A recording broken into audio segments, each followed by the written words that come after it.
we're back at it again. More reading fill in the blanks. Now, these questions right here though, they were not taken directly from the official PTE mock exam because I've already used several from there. So now I was trying to look for additional questions. When I looked for these additional questions, I didn't just look at one website. Now you are familiar with these websites.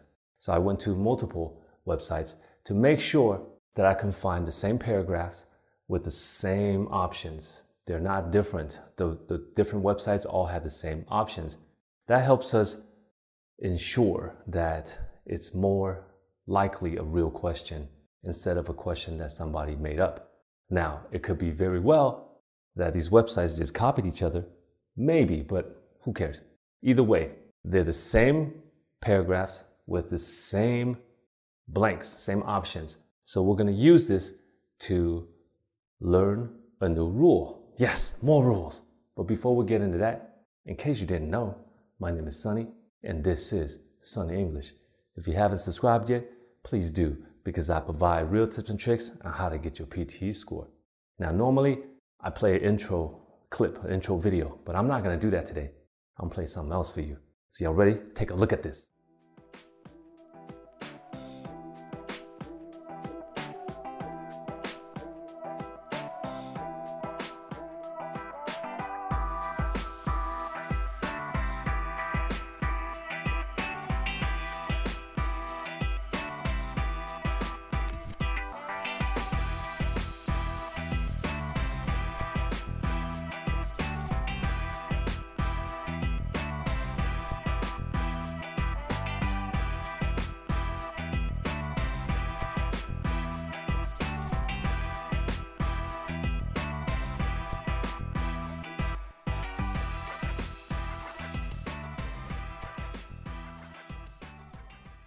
You like that? You excited? I hope so, because this has never been done before.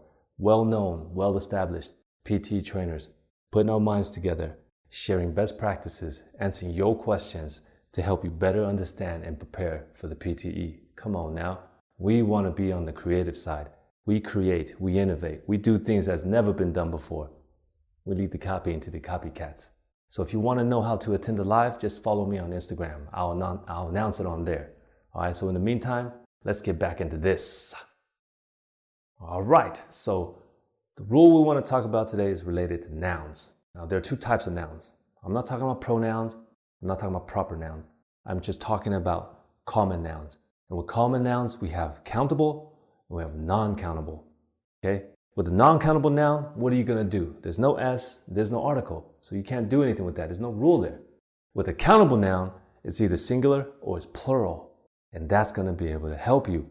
If you can identify whether you need a singular noun or plural noun, doesn't that help eliminate some options? Hell yes, it does. So, all of these blanks, not all, just two of these blanks that we're going to look at today, they're both going to be nouns. I won't go into detail on how to identify that. I'll tell you a little bit on how, but that is a rule that you want to try to learn, to establish how to identify what parts of speech needs to go into the blank. Now this blank right here, we need a noun. How do we know? Right here, relative pronoun. That, it's called a relative pronoun. Why? You put it next to the relative. That's the cousin right there. Okay? Not really. But basically, this is used to link sentences. This takes the noun and creates a new subject. We don't need to talk too much about that. We know this is going to be a noun. So when we know that, we look at the options. There are so many options here. Damn, we're not going to look at every single one and see if it sounds good. We want to see where our nouns at. Where are nouns at? So we go through each option and see if it's a noun, if it's not a noun. If by now you don't know what a noun is, it's a person, a place, or a thing. Okay? And you can actually create short sentences to identify whether or not it is a noun. For example, you want to say, I have a, or it has a. Now, if the noun or if the word has an S on it, just remove the S and read it without it. We just want to see if we can identify a noun. I have a, or it has a. You can't add anything. Just by that, if it sounds good, it is a noun. For example, I have a round. I have a round Head. That sounds better. I have a round head, but we had to add head. So that means this is not a noun, okay? Do I really though? Do I really? Now, next one. I have a distant. I have a distant relative. Now, this again, not a noun because I had to add another word. How about variety? I have a variety. Yeah. How many do you have? Oh, I got a variety, right? You walk into a store, okay? I was thinking drug dealer, but no, store. All right, so I have a variety. This is a noun. How about the next one? I have a family. Hell yeah, I have a family. Everybody's got a family, right? Everybody's got a family. So this is a noun. Ranging. I have a ranging. Nah, sounds weird. I have an apart. This says apart, not apartment. I have an, because this is a. I have an apart. That's not a noun. I have a sound. I took the S off. I have a sound. Yeah, I can make many, but I have a sound. This is a plural noun. And I have a complex. No, that's not a noun because you need to add a complex life. I have a complex life. So this is not a noun. How many nouns are we ended up with? Or how many nouns did we end up with? Now we have 1, 2, and 3. But are they all the same nouns? Absolutely not. Because this one has an S and these two do not. So the first thing we have to check is, can we add an S? If we can, that means they're all countable nouns. So variety, can we say varieties? Many different varieties? Have you heard that before? Hell yes. That means this is a countable noun. It can be plural, but they wrote it as singular. How about this?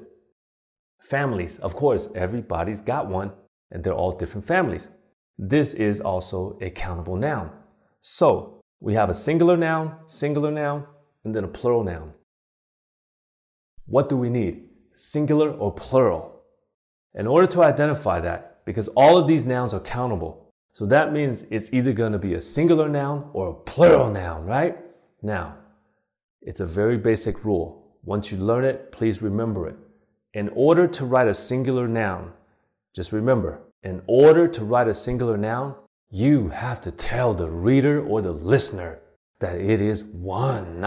So for example, if I have one dog, just one, can I say to you, I have dog?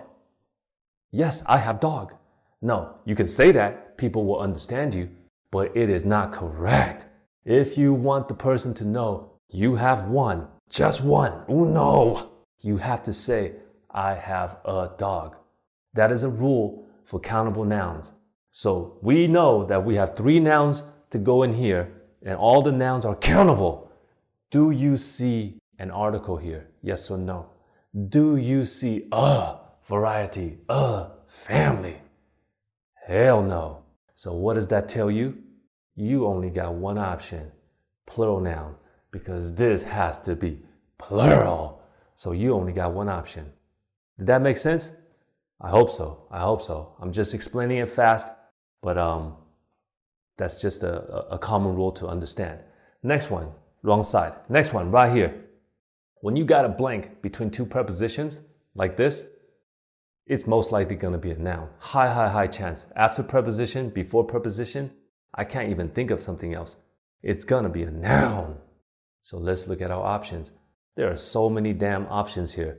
I actually never seen a question with so many damn options. But hey, let's give it a try. Now the first one, ed. Ed words can never be nouns. Get that out of here. ly. Ly words can never be nouns. That's an adverb. Place. I have a place. Yeah, I have a place. That's a noun. Okay, a place to live. I have a place. Much. You know that ain't a noun. Come on now. That's describing something. So ed, once again, eds cannot be nouns. Because you know that ain't no noun. Because, how about created? Another ed. Come on now. Eds, we know we can't be nouns. And many is like much. I won't teach how to use it, but it's the same thing. Okay? This ain't a noun. And then right here, clearances. Right away, they give you a plural noun. This is a noun, clearances. Okay, I have a clearance. So clearances, plural noun. And then place. So we have two nouns, right? Out of all of these options, we have two nouns. So we have to decide again, are we working with countable nouns? If we are, we can try to see if it's singular or plural. Now, place, can this be countable? Places, oh yeah, right? I have been to many places, seen many different faces, right? So this is a countable noun. So if this is singular, this is plural, we got two options. But do we really have two options? Because in here, should this be singular or plural? Of blank, do we have an article here? Do you see a or an? Now, the is a completely different rule. We're not talking about the today, just a or an. Do you see one? No, you don't. So what is the answer? You can only put a plural noun in here. This is singular, this is plural, you ain't got no other nouns. One option. There's your answer. All right? I went through this really quick to explain the rules. That's the beauty of a video. Rewind it back, play again, slow me down, anything you want. When you're dealing with this, if you're able to answer it based on first instinct, meaning when you see it and you know the answer, oh, that's the best thing to have. But not everybody has that level of English. So if you're not sure about your options, think logically. Think about a logical guess. At least eliminate some of, at least eliminate some of these options. And hopefully you have a higher chance of answering the questions correctly. I hope that helped. Once again, my name is Sonny, and this is Sonny English. If you thought this was helpful, please check out my other tutorials.